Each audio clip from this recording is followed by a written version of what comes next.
please, please do not become an entrepreneur. Forget about all the stuff that you read, but forget about all the stuff that you learned here this week. Forget about all your dreams. It's not worth it. When people come up to me and they say they want to start their own business, I ask why. The number one response I get is, I want to make a lot of money.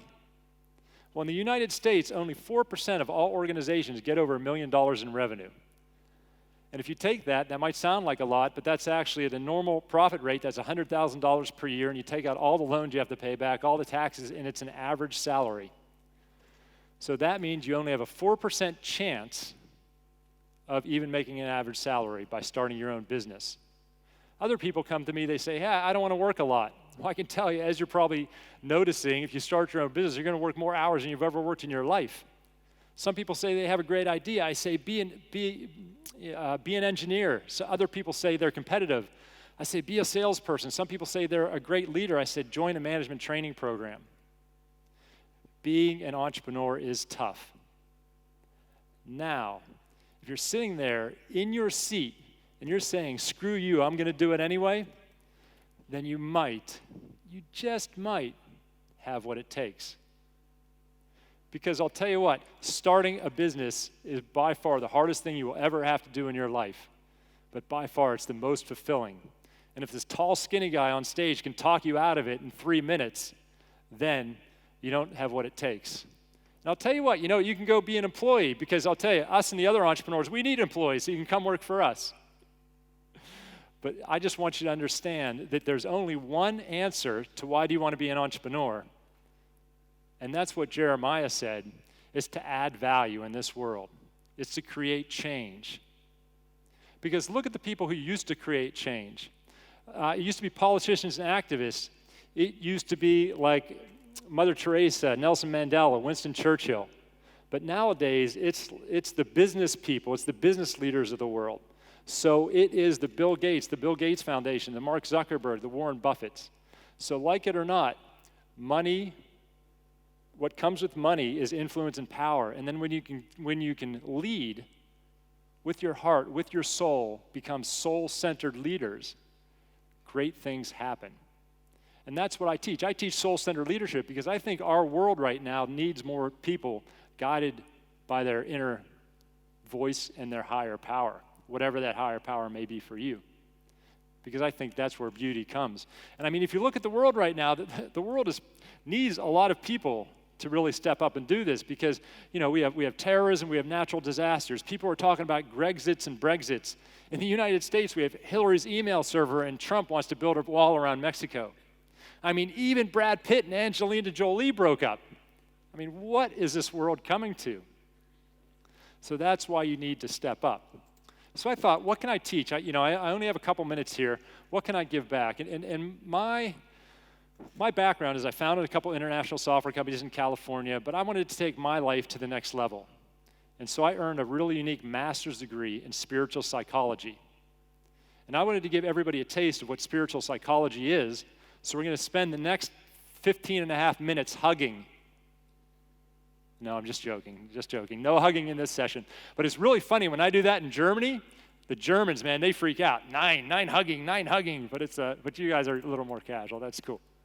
When I say spiritual psychology, it is, we learn the same psychoanalysis techniques you learn in any other psychology degree. We just learn it from a place of love and compassion for ourselves and other people. And so I'm going to focus on psychology, but we'll hit a little bit of spirituality at the end. But I thought, because I've been through it too, and I probably know what you're going through, I'm going to teach you the psychology of overcoming procrastination, fear, and resistance. Procrastination, fear, and resistance. Because we need these skills, we need these tools to get over that. So when I mention these, procrastination, fear, and resistance, one thing comes to your mind. I bet there's one thing out there. Maybe it's a pitch you've been putting off. Maybe it's a book you wanted to write. Maybe it's that difficult phone call or that difficult conversation you have to make, but you've been putting it off. You've been procrastinating. You have resistance about doing it. I want you to take that specific situation, and I want you to really think about what that is. Now, if I tell you psychologically why you are resisting that, why you have resistance and fear around that, and a tool to overcome that each and every time, will this be a successful session? Yes. Good, because I don't know what to do for the next 15 minutes if you said no. So we're all on the same page. We're going good. So I want you to take that one specific situation, and for right now, I just wanted to put it in the back of your head, because we'll come back to it later, but I want you to have one thing to work on when we get to that part. In the meantime, I'm going to tell you a couple stories that happened to me and how they might relate to you. So in San Diego, it's funny, Jeremiah and I came from the same city, San Diego, California.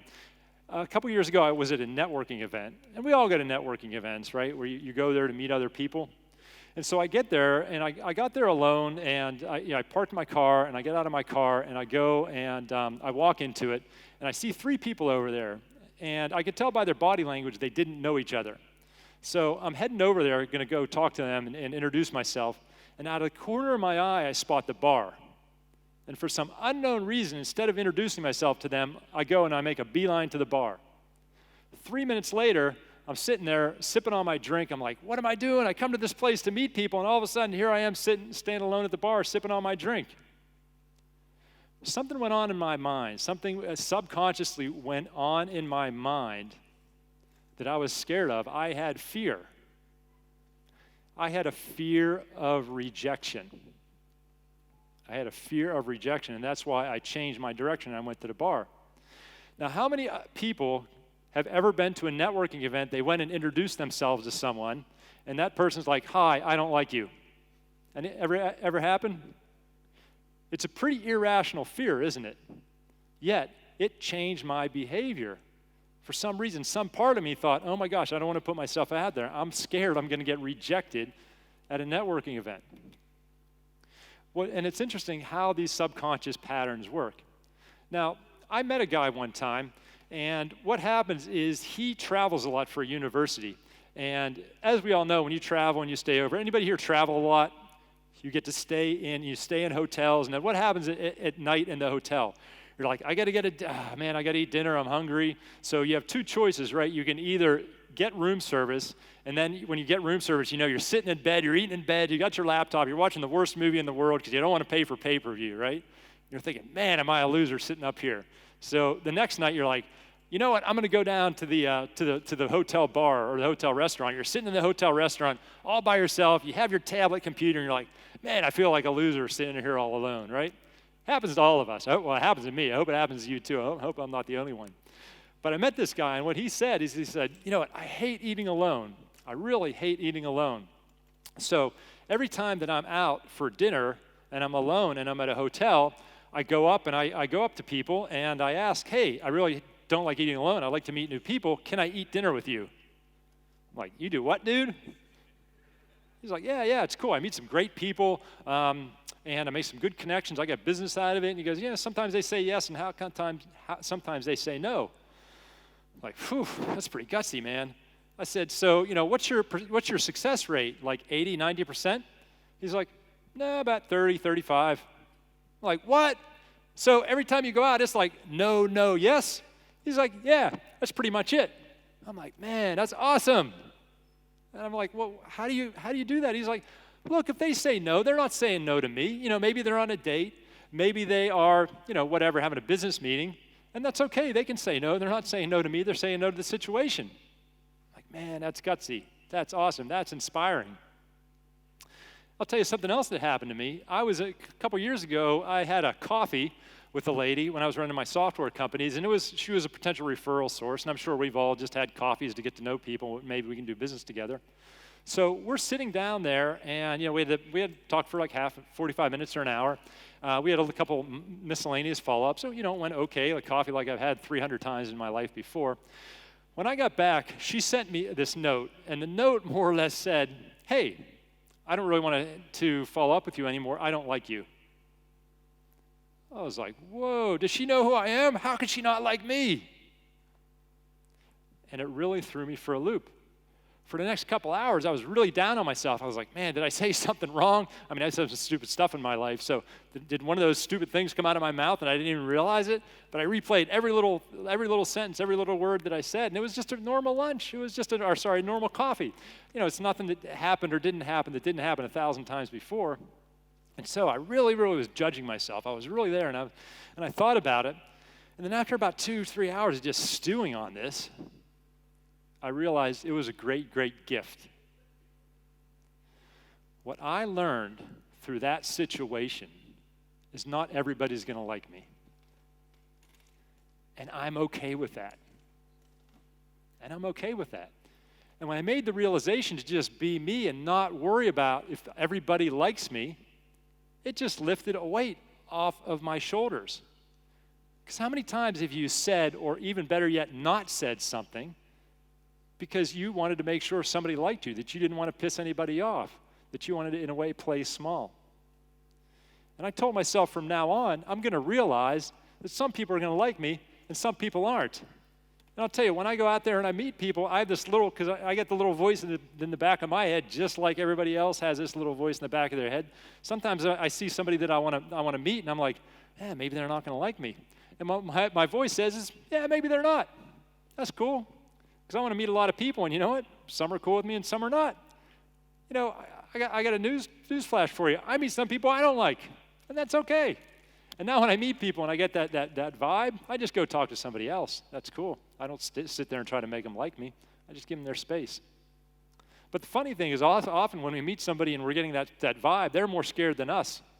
They're more nervous than us. We're just better at hiding it, I think, sometimes. So all these things go on in our head, and we got to figure out what they are and what they mean. So back to the psychology of procrastination, resistance, and fear. And I gave you an example that happened in my life, and maybe you can relate to that. But if we talk psychologically, if we look at the psychological reasons, when we're 3, 4, 5, 6 years old, there's only one thing that really matters to us in our lives. And people have kids, they know this. When I'm that age, when I'm in that very developmental age, the only thing I really care about is the love and adoration of my caregivers, which is normally my parents, my mom and dad. I'm 4 years old. I don't care what food I'm eating. I don't care what toys I have. I just want hugs from my mom and dad. And that's basic human behavior. So let's say I was in a race, and so my dad was watching me at a race, and I'm 5 years old, and my dad, he wanted the best for me, but he was really, really tough on me, right? I'll toughen Michael up. Let's go when I'm 5 years old. So I'm in a race with 100 other kids. And they say go. And so 100 other kids, I run as fast as I can at this little 5-year-old. I come in third out of 100. Now my dad, who remember, he's really tough on me, what does he say to me? Does he give me a good job? No, he doesn't. Michael, you got to run faster. Your heart's not in it. You're not pumping your arms hard enough. What's wrong with you, kid? Get back out there and win.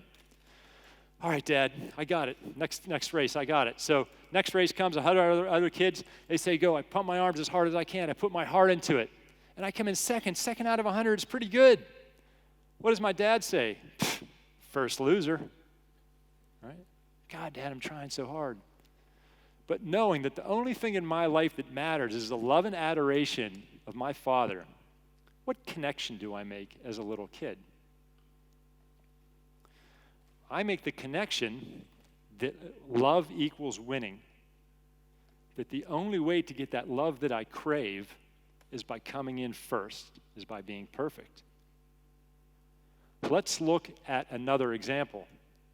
Say I get an A+ on my test, and I come in, I'm 6 years old, and I go, hey, Mom, I got an A+ on my test. She goes, oh, Michael, you're perfect. I love you so much.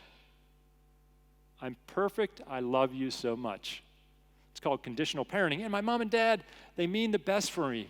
But look at these little signals that I'm getting, and there's so many ways this happen. So now, as a kid, and as I'm growing up, the next time I can take a hard test or an easy test, which test do I take? I take an easy test. The next time I can take an easy test or no test, which test do I take? I take no test because there's no chance of not being perfect and no chance of losing that perceived love and affection. Ladies and gentlemen, that's where procrastination comes from.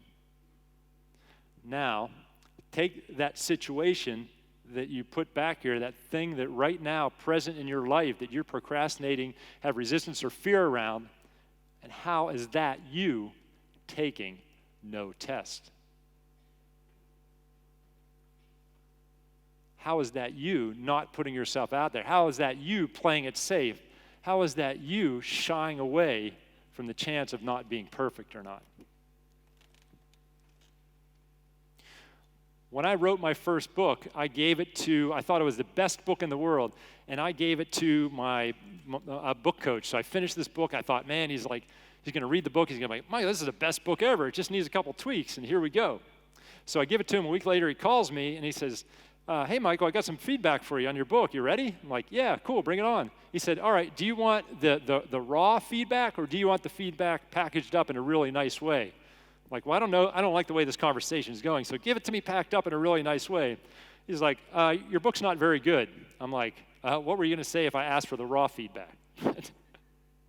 And he said, he told me all the reasons it wasn't, and I started to get down on myself. He's like, Michael, people write for years and years and years before they write their first book. Writing a book is hard.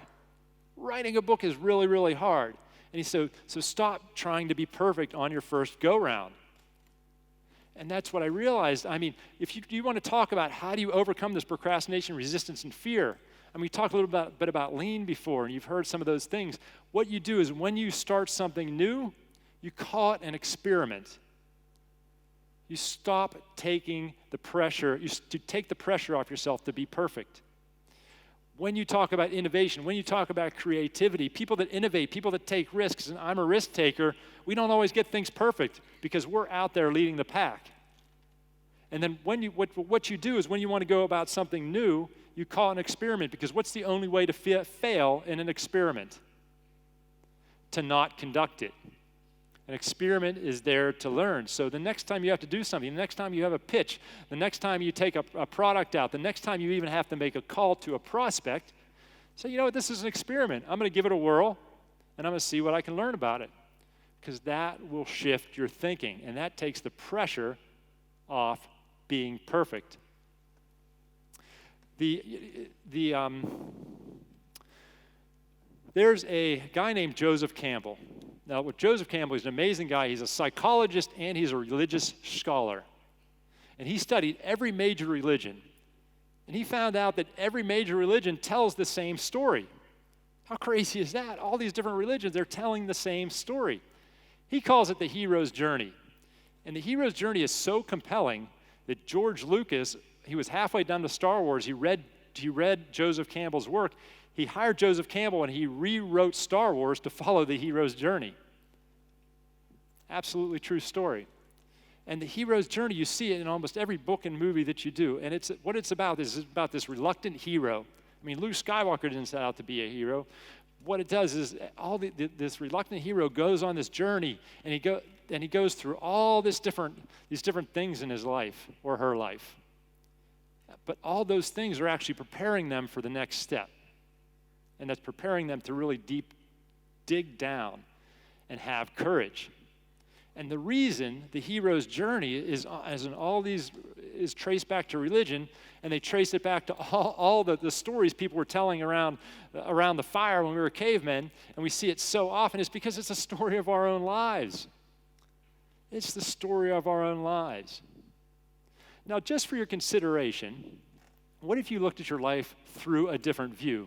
What if you looked at your life through the view that your higher power, whether your higher power is God, Allah, Muhammad, Buddha, the spirit, universe, or you just even think maybe we're just all connected. It doesn't even matter what it is. But what if you thought we were here to create, and that everything that you went through in your life up till now, whether it's dysfunctional parents, whether it's something nasty like abuse, whether it's an illness, whether somebody died, whether you got turned down by that last investor, what if all that was to prepare you, to give you courage and strength for what you're going to do next? Would that change the way you look at your life? Instead of judging that stuff is what develops character. That stuff is what develops strength. That stuff is what develops resilience. So what I want to leave you with is this. I want you to look at your heroes out there. Look at the heroes you have in your life and realize that at one point in their life is exactly where you're at in your life. In fact, you might even be further ahead than they were. Then I want you to look at your life and say, you know what? The universe has been preparing me pretty well for what I'm going to do next. And then I really want you to go out there and start changing the world, because the world needs it to become a soul-centered leader. And I want everybody out there to bring out the hero within you. Thank you.